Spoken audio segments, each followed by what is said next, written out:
Hi everyone, welcome to Mystic Mondays. This week we have got 7 minutes of phone memory time to discuss the weekend's astrology. So we'll try and fit it into that.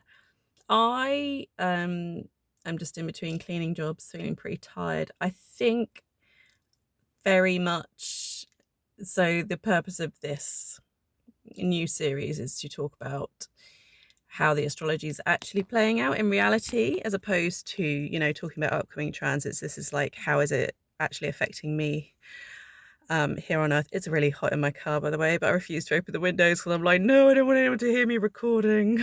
Now someone's coming out of their house to the right of me, and I'm like, no, don't look at me. I'm not an influencer. Anyway, yes. And we've had that Taurus eclipse, not the weekend just gone, but the one before, which was powerful. New moon eclipse. So a new moon always can make us tired. And we're in this funny time now, this kind of limbo, which is only further emphasized as limbo because we've got Mercury retrograde coming up. But anyway, that's up ahead, and that's in the May astrology forecast, which I did with Christine Astrology yesterday. So go and check that out on both our YouTube channels, Christine Venus Astrology. But yeah, we're at this strange time. So we got to the weekend and I was just absolutely shattered all of last week. The day of the eclipse, I was like, this is amazing. This is in my 11th house, Taurus in my 11th house, and I'm making all these new connections with friends and everything. But I was speaking with a fellow Pisces moon lady today, and finally got my cleaning customers' birth details. Guys, literally like the best gift. I love that. Move over bottles of Prosecco and things like that at Christmas. Give me your birth details. And she was just like, if I make a plan at the weekend to do something with the kids, like a social activity or meet up with a friend, that is my plan for the weekend. I don't want to commit my time and energy to anybody else other than myself and being at home. And I was like, that I fully resonate with that. Yeah, absolutely. That is very much how I felt last week. I really got into my moon and wanted to be at home and just wanted peace and quiet and silence. And so that new moon eclipse in Taurus, I also really got fanatical about using herbs and still am. And I'm really hoping this is like a whole new phase of life for me, using herbs from the garden in my food. Every meal, I'm just adding a sprinkling, go and pick some fresh mint or some chives, some lemongrass, even make a tea. Obviously, I'm not like a trained herbalist or anything, so don't go making random teas without checking with someone qualified. But for me personally, I'm really enjoying the herbs in the garden, finding that they're really in tune with my body. And this is very Taurus, our body, nature, earth, plants, working with the wisdom of the earth and, the mother goddess Gaia. Absolutely is what that Taurus new moon eclipse is all about. So depending on which house in your birth chart it falls will give a theme.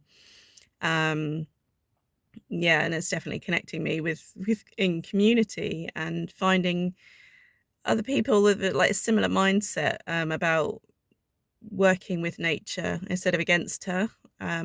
That's really important to me at the moment, and connecting with those sorts of people online that just feel kind of intuitively linked with our home and our planet, which is, of utmost importance at the moment, because someone just beeped. I'm not sure if that was at me in their car.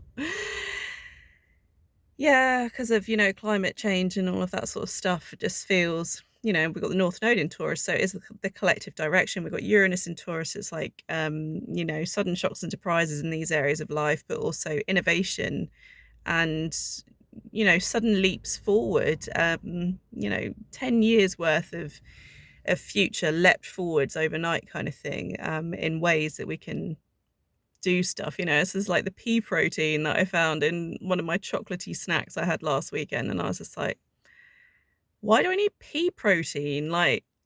Because veganism is on the rise, isn't it? So anything to try and make foods sort of traditionally dense with protein, and as opposed to meat, or animal products, that is a conversation for another time, the astrology of veganism and meat eating and other such things. Yeah. So innovation in foods anyway. Very interesting.